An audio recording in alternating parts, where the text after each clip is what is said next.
आज हम एक ऐसे मुद्दे पर बात करेंगे जिसने पूरे देश को हिलाकर रख दिया है। मेघालय का राजा रघुवंशी हत्याकांड और इस मामले में जावेद अख्तर का वो बयान जो सोशल मीडिया पर तूफान मचा रहा है। उन्होंने कहा है कि दो औरतों ने अपने पतियों की हत्या की है और समाज सदमे में है।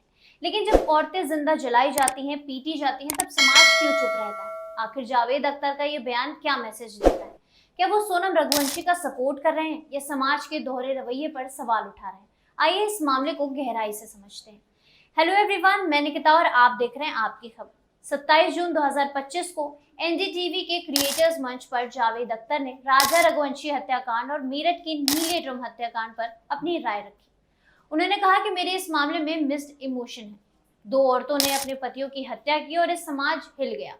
लेकिन जब औरतें हर दिन जिंदा जलाई जाती हैं, उनके साथ मारपीट होती है, उनकी जिंदगी अपने पतियों के घर में नर्क से बदतर होती है, तब समाज को कोई फर्क क्यों नहीं पड़ता है? कितना बेशर्म है हमारा समाज। उन्होंने ये भी सवाल उठाया कि क्या सोनम रघुवंशी से उनकी शादी से पहले उनकी मर्जी पूछी गई थी?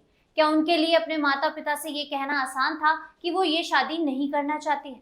जावेद अख्तर का ये बयान कुछ लोगों को सोनम के समर्थन में लगा, लेकिन अगर गौर से देखें तो उन्होंने हत्या को जायज नहीं ठहराया है, बल्कि उन्होंने समाज में उस दोहरे रवैये को निशाना साधा है जो आदमियों द्वारा महिलाओं पर होने वाले अत्याचारों पर चुप रहता है, लेकिन जब एक महिला अपराध करती है तो पूरा समाज हंगामा मचा देता है।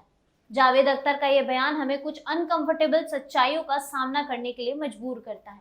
भारत में हर दिन हजारों महिलाएं घरेलू हिंसा का शिकार होती हैं। नेशनल क्राइम रिकॉर्ड ब्यूरो के 2022 के आंकड़ों के मुताबिक देश में 4 लाख से ज्यादा महिलाओं के खिलाफ अपराध के मामले दर्ज हुए हैं, जिसमें घरेलू हिंसा और दहेज अत्याचार शामिल है। लेकिन इन घटनाओं पर वैसी हत्या तौबा नहीं मचती है जैसी सोनम जैसे मामलों पर मचती है। आखिर ऐसा क्यों? जावेद अख्तर का कहना है कि समाज का ये चुनिंदा गुस्सा एक गहरी जड़ें जमाए हुए पश्चाताप को दर्शाता है। अब महिलाएं दहेज हत्या, एसिड अटैक या रोजाना की मारपीट का शिकार होती हैं, तो इसे अक्सर पारिवारिक मामला कहकर नजरअंदाज कर दिया जाता है। लेकिन जब कोई महिला जैसे सोनम कोई चरम कदम उठाती है तो समाज उसे राक्षसी करार देता है। उन्होंने जबरन शादी के मुद्दे पर भी बात करी है। भारत के कई हिस्सों में, खास करके छोटे शहरों और कस्बों में, महिलाओं पर अपनी मर्जी के खिलाफ शादी करने का भारी दबाव होता है।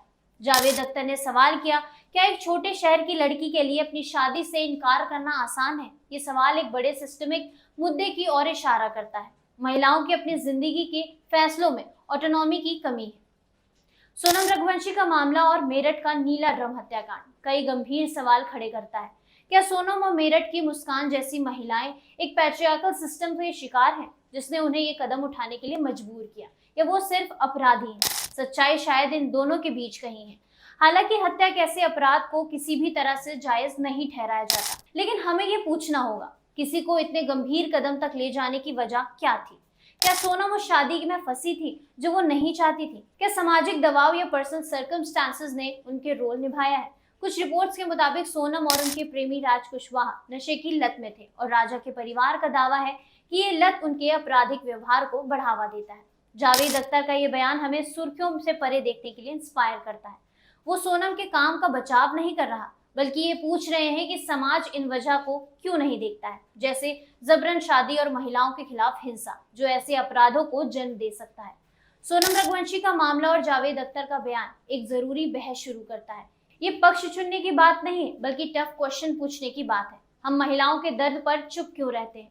हम ऐसे समाज कैसे बना सकते हैं जहां कोई भी इतना मजबूर ना हो कि अपराध का रास्ता चुने? इस पर आपका क्या कहना है? हमें अपनी राय कमेंट्स में जरूर बताइएगा। ऐसी ही लेटेस्ट अपडेट के लिए आप देखते रहिए आपकी खबर।